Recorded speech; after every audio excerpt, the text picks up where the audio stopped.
Much to my chagrin, Arif Hasan has slithered his way into this podcast. Welcome to a very hostile episode of Locked On Vikings.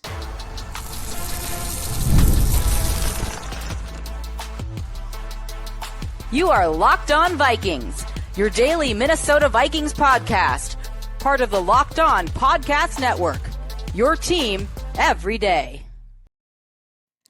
Hello, everybody. Welcome to the Locked On Vikings podcast, where we are always trying to learn something new.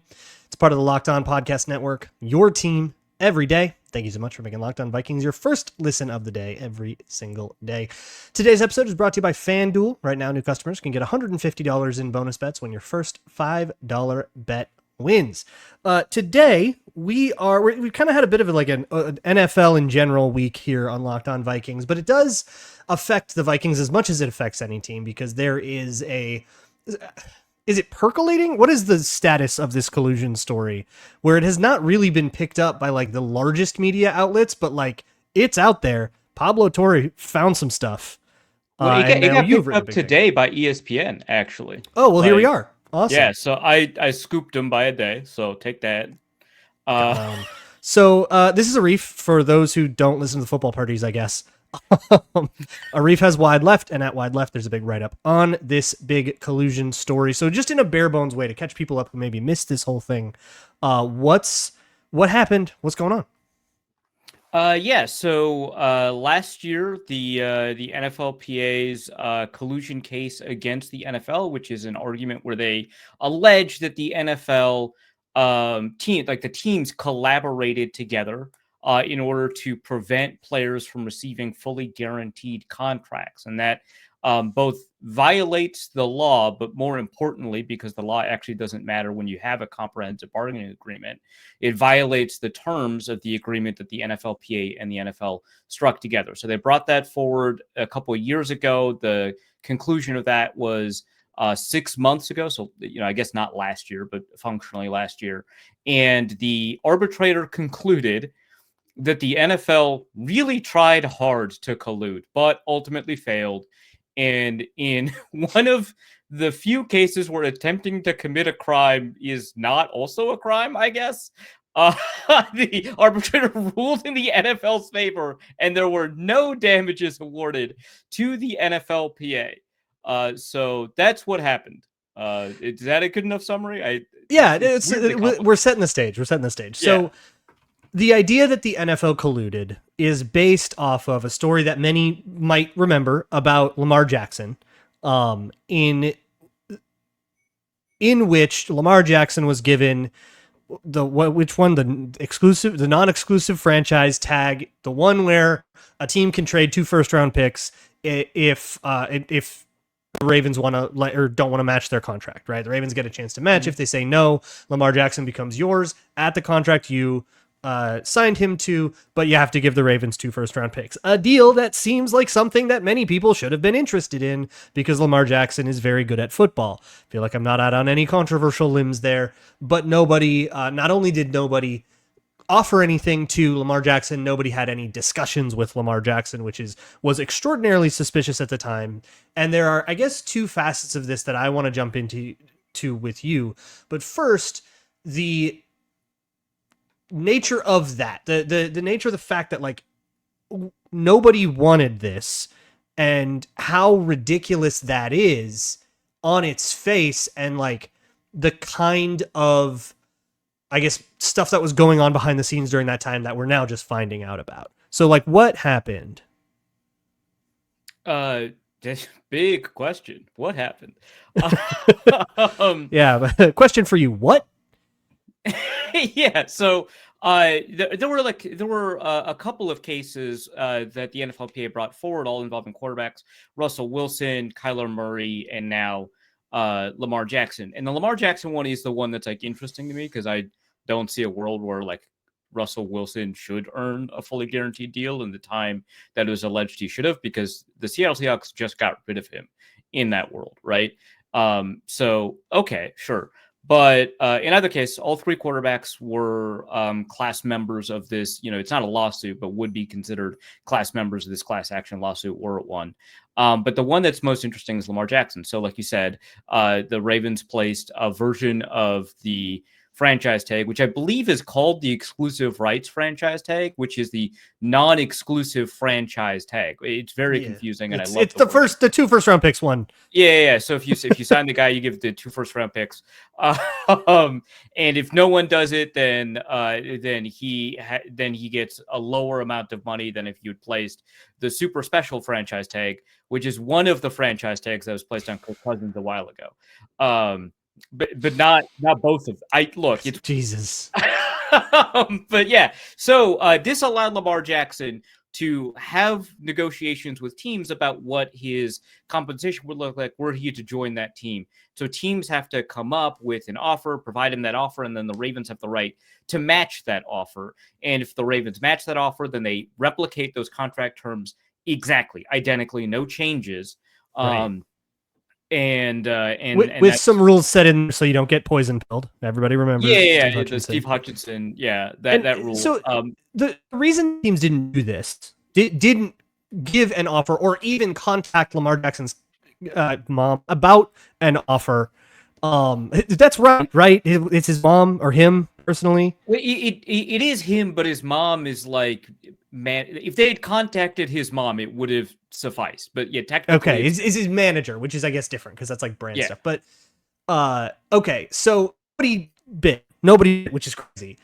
They had some pretty bad excuses. Can you go over some of your favorite bad excuses for why a team maybe wouldn't have gone for Lamar Jackson, even at times where they were like making do with some pretty bad stuff? Yeah. Teams who were like sporting rosters that had Aiden O'Connell taking significant snaps and Zach Wilson and Desmond Ridder. You know, the like there's always like 2 or 3 teams that just like don't have that guy. Yeah, and this was someone's always doing this. A market, if you remember, this was a market where a lot of quarterbacks actually moved, right? So you had the Jets getting Aaron Rodgers, you had the Saints getting Derek Carr, you had the Raiders doing whatever they did. I don't remember anymore.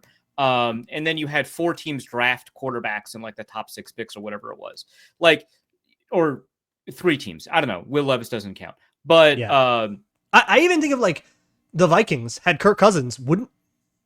That would have been an upgrade, no? Like, yeah, no, for sure. Like, and how many teams had a worse QB situation than Kirk Cousins? Like, many. Very few teams where Lamar Jackson wouldn't have been an upgrade, and that's even acknowledging the fact that Lamar Jackson back between 2022 and 2023 wasn't as well regarded as he is now because he had only won 1 MVP and only had 2 Pro Bowls to his name. So yeah, more has been accomplished since, sort of proving how wrong it was. But like, so the excuses were bad.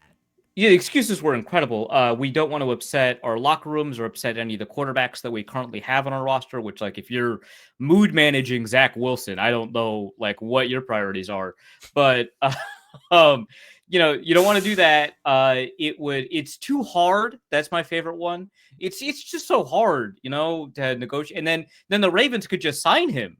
You know, you don't want to negotiate. You want to spend all this time and do the Ravens work for them to come up with a contract structure, which is like your only job is to come up with contract structures. Like there's like a guy for that. Yeah. Well, and like if you're the Steelers, like, what do you mean you could negotiate an insane contract with tons of guarantees and then make the Ravens like use it or lose it? Oh my God, yeah. Yeah, exactly. And by the way, you got Kenny Pickett in the building right now, so you're going to be pretty happy with that anyway. Yeah, exactly. Like, the Ravens called your bluff, and now you have Lamar Jackson. Oh, I'm so sorry for you. Yeah. But yeah, so they didn't want to do the Ravens work for them. They didn't think Lamar Jackson was actually interested in signing with another team, which I think is a great one because no one contacted him, right? Like, there's a difference between no one offered him any money or offered him a contract, and no one contacted him. Like, the idea that they could gauge his level of interest without ever talking to him is obscene. Other ones were, it's really difficult to build an offense with a running quarterback.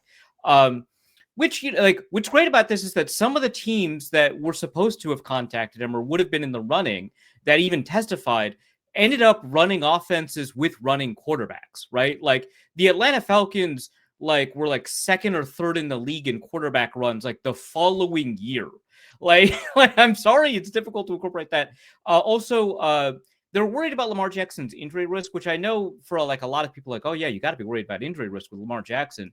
But like the guys that that a lot of these teams ended up with, Derek Carr, Deshaun Watson, Aaron Rodgers, had missed more games than Lamar Jackson.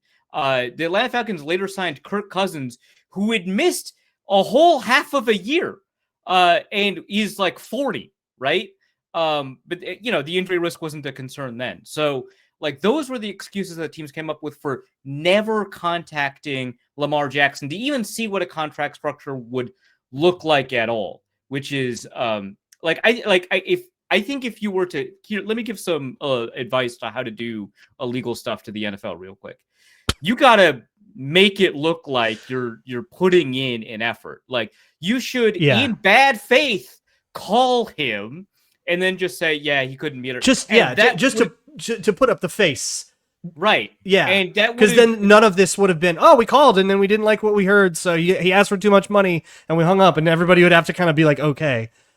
Yeah. Like you could have just done that. This is as bad as the time Bill Belichick accidentally texted Brian Flores to congratulate him on the job he was about to interview for, and that's how Brian Flores found out he wasn't getting the Giants job. He went to the wrong Brian. Because Brian Daboll is right next to Brian Flores in Bill Belichick's phone, and it's honestly one of the more relatable things I've ever heard about Bill Belichick. But an it's increasingly less relatable man. Exactly. Okay, so there's a bunch of other angles to this. There's the way the media covered it, but I think more importantly, the relationship between the NFL and its labor union is probably worth examining, especially as we go into the future. So all of that will be next here on Locked On Vikings. Today's episode of Locked On Vikings is brought to you by FanDuel, America's #1 sportsbook. It is a great time to start taking a look at all of your favorite NFL futures bets, whether they're win totals, Vikings at over under 8.5, or any sort of yardage, season long totals, or anything like that. You can even go bet on week 1 if you want. Arif, do you have any favorites right now? Yeah, I mean, the Vikings love passing the ball under Kevin O'Connell. They will have very, very many pass attempts. I don't care how much they talk about the running game. JJ McCarthy's passing yardage is 35-50 or something like that. 35-50 and a half. And a half, of course. So we don't have the dreaded push in that very likely scenario. I would very enthusiastically explore the opportunity to take the over on that. If you, too, want to enthusiastically explore opportunities on FanDuel, go check it out. Visit the FanDuel app today or FanDuel.com to get started. And once again, new customers can bet just $5 and get 150 bonus bets if your first bet wins at FanDuel, America's #1 sportsbook.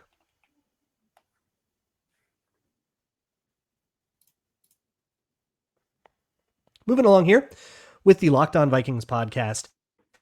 Let's zoom way out on this for more details about how why this is coming out now, how all this went down, why it didn't come out earlier, and the whole thing with JC Treader and all that. Go check out Wide Left and go check out Arif's piece on it. But what I guess I wanted to really get you going on, especially if you're in a bad mood, is the role of collective bargaining in a given market. And the NFL is a fairly unique market in the American economy in that there is a singular employer and a singular labor body that represents the players. I guess not because there's staff and coaches and stadium security and all that, and all that's its own different thing. But like it's very much that there is like one entity and then an opposing entity, and there is not a lot. It's very isolated. And so the role that these collective bargaining agreements play, and in particular stipulations like this that say, hey, you can't all get together and agree not to give people guaranteed money, and like you can't make that like side agreement within the teams, is important both to keeping the NFL legal, like keeping it an entity that is allowed to exist, but also I think very, very important in a like structural sense to prevent the NFL from getting even more exploitative than it already is. So I guess my question to you is, how does it work when you're in that sort of isolated thing? What is the mechanism that we should like come to understand with how the NFL and the NFLPA kind of push and pull against each other? Yeah. No, you're right. It's a super unique market. It aren't a lot of places where it maps on to other industries or elements of the American economy. And so we have two monopolies here. We've got the union, if we consider them to be a monopoly, which for whatever it's worth, the law does not recognize unions technically legally as monopolies, but they are a monopoly. And then you've got the NFL, which is both a monopoly in that it sells a product that only the NFL can provide unless you're super into the XFL. But from a market share perspective, it's the UFL now. The UFL. So you are not. Yeah. Yeah. No longer a spring league maven like I once was. When the AAF died, that was it for me. All good things come to an end. Yeah. I know that's not true. I know that's not true. I know you had New Orleans Breakers takes. Look, we're not getting into that.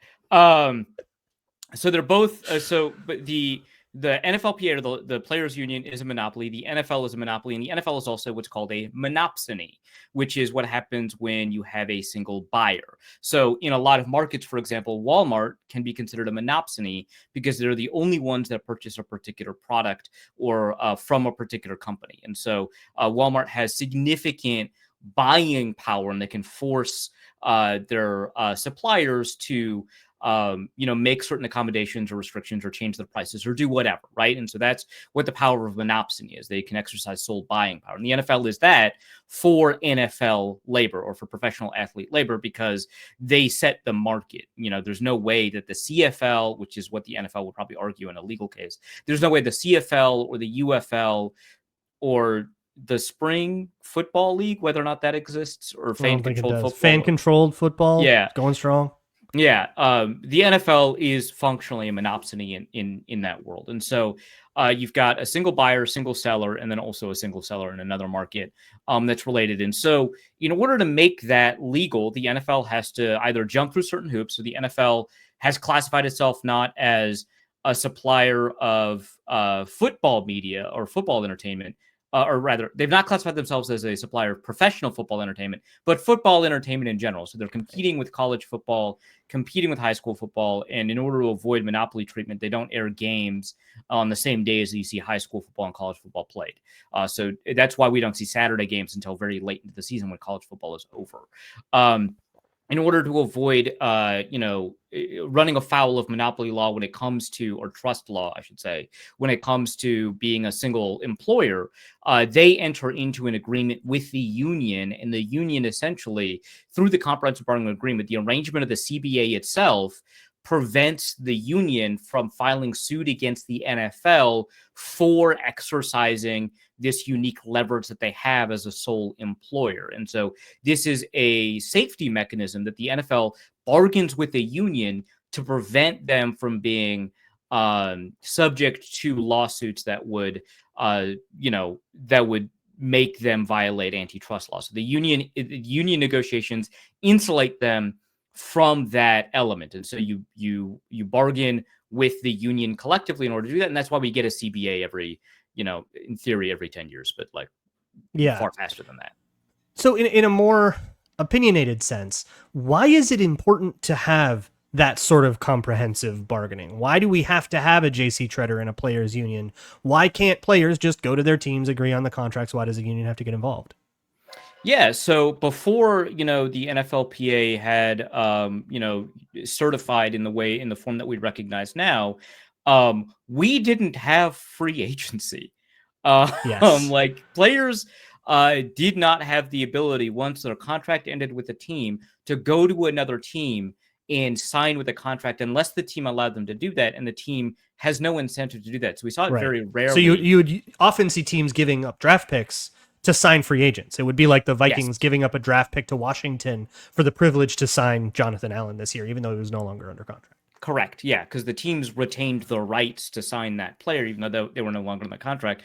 And so only in rare circumstances, like when the Pittsburgh Steelers cut Johnny Unitas because he was a 17th round draft pick and he got to sign with the Baltimore Colts. That's nobody cared. Yeah. Yeah. Okay, great. And maybe they should have, but yeah. Yeah. Right. Yeah.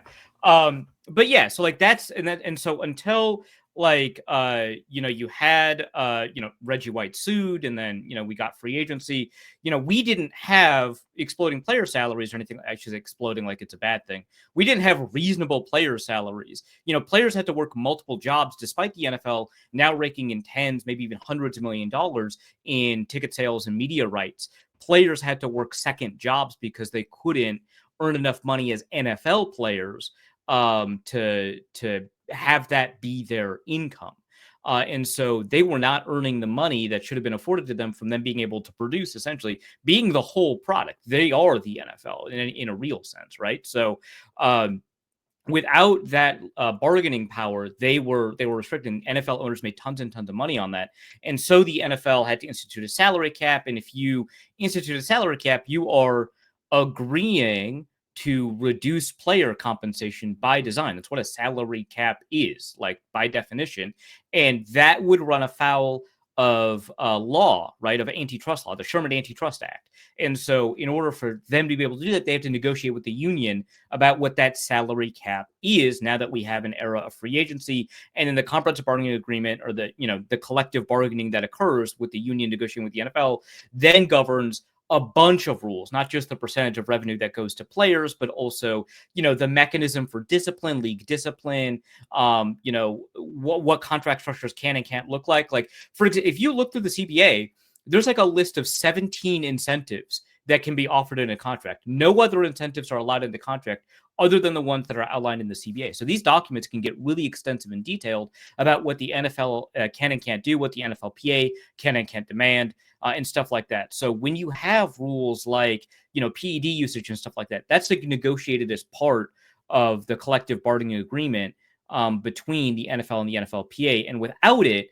players make under six-figure salaries while the NFL is raking in billions of dollars. So it is an important element to making sure that players get their due for producing this product that produces billions and billions of dollars in revenue. Yeah, and it raises the question, and this is the question that they negotiate over, the main question that they fight over, which is, what is fair compensation for playing football professionally? And the factors that go into that, the revenue it makes, the personal risk to your own health and safety that comes with it, the fact that it is a children's game that seems to matter, varying degrees depending on who you're talking to. Mm-hmm.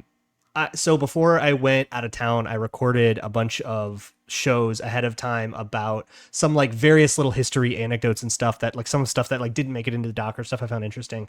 And one of those was during an MLB players strike situation, or threatened players strike. Maybe, I don't know if it actually went all the way. Robert Smith released an autobiography and quoted himself in it in a USA Today article that he wrote at the time, because he was head of the NFLPA. It's called The Rest of the Iceberg. It is an insane read. His mind is at a fascinating place. And he basically makes that argument. It's like, look, if the NFL makes $1 million, what percentage of that $1 million should go to the players? Or should it only be $10 because you just don't think it should be worth money to play a football game? And it is worth money to play a football game.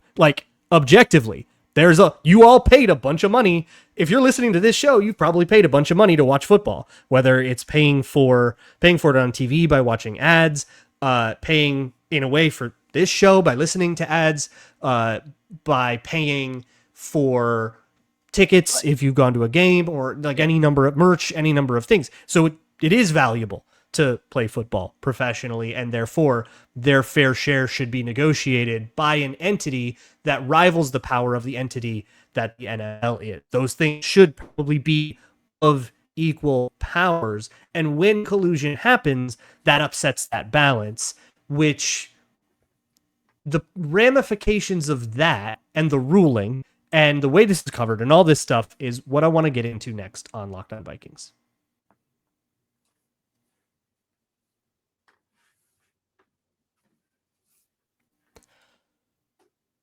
So, Arif, in your piece, there is a part that I enjoyed quite a bit. I have spent a lot of this offseason on Locked On Vikings, probably far too much of it, complaining about how in particular, the larger national media outlets cover the NFL and how clearly transactional that reporting has become. And this seems like another one of those cases. It seems like, and I will say this is entirely speculative on my part. I don't know what's happening behind closed doors or who's making, who is getting what information from where and at what cost. But it did seem like that Lamar Jackson saga, the way it was covered, was pretty willing to take some of those ridiculous excuses at its face value and not challenge the actual merits of the take that, like, we don't want to trade for Lamar Jackson because we might upset Zach Wilson, and not really looking at that and saying, hold on, really? Like, a lack of skepticism, maybe a critical lack of skepticism is probably the best faith reading of the way that went down. Yeah, it's probably the best. The most credit, the most credit I can give. Right. Yeah. Exactly. Like in a world where we've got a spectrum of like, oh, the most benefit of the doubt. That's the phrase. Yeah. Exactly. Yeah. There it is. Yeah. And I think that, you know, I'm not so like into the world of like self-aggrandizing understandings of journalism when, like, you know, like we see this in other realms that are not football related all the time when people talk about how, like, you know, journalists are as brave as the troops, which, you know, I could actually, I'll listen to that argument actually, if I'm being honest. But the ones that like go into war zones and like, yeah, exactly. That does happen. Yeah, for sure. But like journalists will often, you know, laud themselves and talk, you know, journalism is about, you know, comforting the afflicted and afflicting the comforted. And it's like, yeah, you should be doing that, of course. But like that, you can also do human interest stories, and like everyone will understand that this is essentially PR. So like I get it, but like it is still fundamentally the role of journalists to provide as close to their understanding of the truth as possible. And in that understanding, they have their own internal obligation to seek out the truth and question, you know, kind of what they're hearing, because every time you hear something as a journalist, there is some incentive for you to have heard that, whether that's a personal incentive. Hey, you're my friend, I'm going to give you this piece of information, or, hey, it'd be really good for me if you put this out there, right? Those are both incentives. And one of those is PR, right? One of those is, you know, something that's kind of worth, you know, discussing, you know, your culpability in helping you manufacture. And, you know, I think that while I'm not going to isolate any specific journalist who, you know, might have potentially put out a particular reasoning for why a team that they cover wasn't going after Lamar Jackson, one could very easily understand or imagine that putting out stuff that the team wants you to put out or that the NFL wants you to put out might put you in a position later on to land an exclusive feature or get an exclusive piece of breaking news that you would not have otherwise if you were more critical of the team, if you're more willing to damage the team's reputation, if you were much more willing to kind of critically evaluate the information that you're receiving. Right. And so it is structurally difficult to be a breaking news journalist and also provide the journalism that you're producing with a healthy level of skepticism. I mean, it's a tension that's almost irresolvable unless all of the journalists together collude to do that. Right. But like, that's not going to happen. And so we end up with a media environment where in circumstances like this, where we're trying to figure out like, hey, Lamar Jackson, who like won an MVP, is the most electric player in the game. Maybe he's not the best, but he's the most electric player in the game.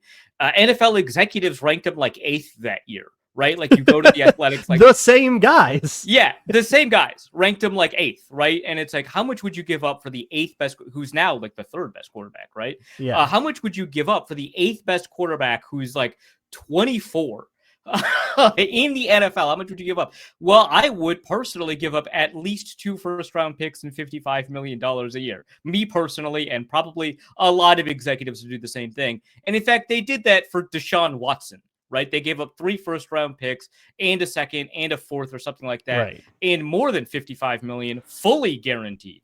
Right, yeah. Like, but you wouldn't do. They didn't know quite how bad that was going to go They just knew. I mean, there was still the selling your soul of the off-field part of it, Right. but nobody would do that for Deshaun Watson You're today. off of football, right? Like So you were incurring a risk that this would happen. Yeah. So from a risk perspective, you have the off-field stuff. You have the year that he took off of football. Maybe he's not going to have it back again. So like, you're not guaranteed that you're going to get the MVP quality of Deshaun Watson that we saw in the early years of the Texans, right? And you're getting a very similar quality-ish player from a risk profile perspective that you're not willing to give up only 2 first-round picks in the contract for. That's crazy. So, that is kind of the environment where if you're a journalist asking like why the team that you cover isn't, putting in an offer, despite the fact that maybe the same team that you covered did attempt to actively negotiate for Deshaun Watson, that you definitely absolutely need to be a lot more credible and not credible and not provide the cover of making it seem like those excuses make sense. So in the piece, I call it humiliating for the sports writing industry that we have this accounting of the NFL attempting to collude in the finding, especially now that we know how, Lamar Jackson's career turned out, which is a very reizable trajectory for it's not like right. It's not like it was hard to predict that he would like remain good. Yeah, exactly. So, I think that this is a critical failure of sports journalism.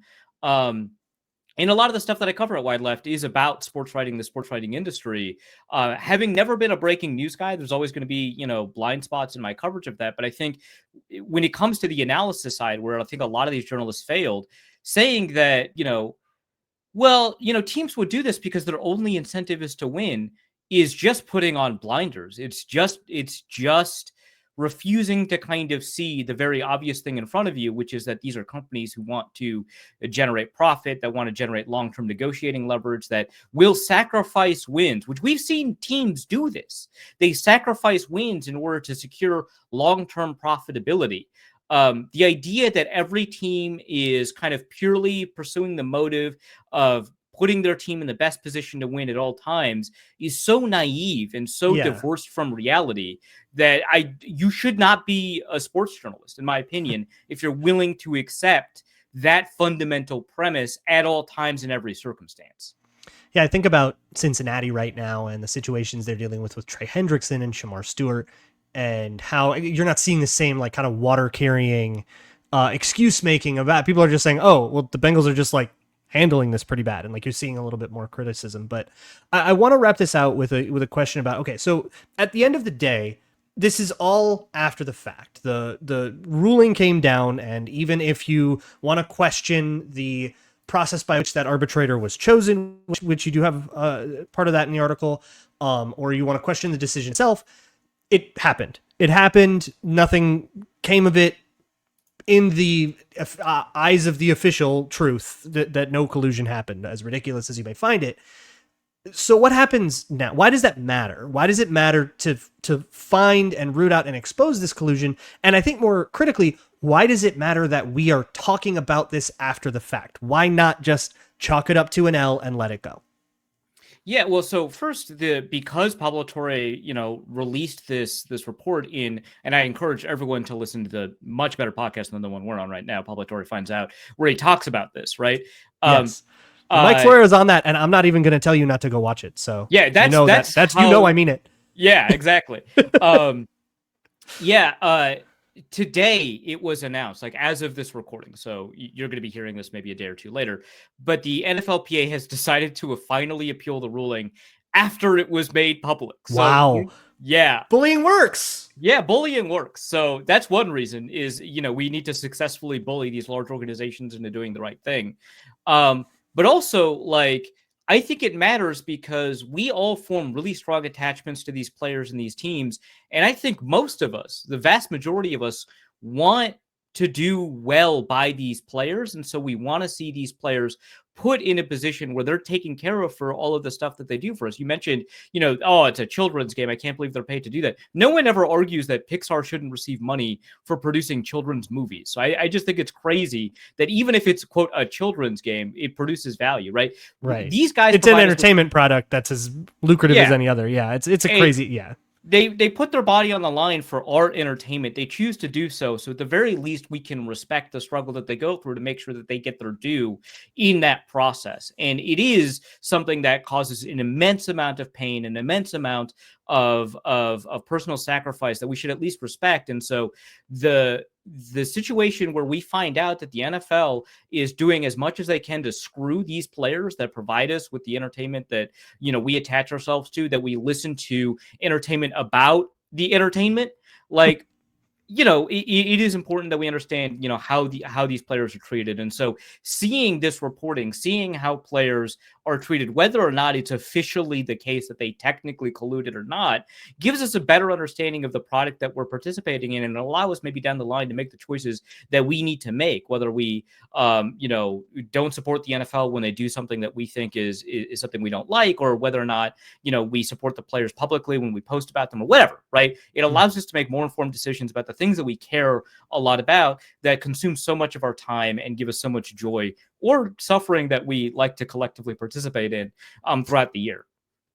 Yeah, misery loves company. Arif, thank you so much. Wide Left Football. You can find Arif's work there. You can also find Arif sometimes heckling me, and sometimes we heckle Sam Ekstrom together on the Minnesota Football Party. It's always a bad time for someone. Thank you all so much for hanging out on the Locked On Vikings podcast. And as always, Skol.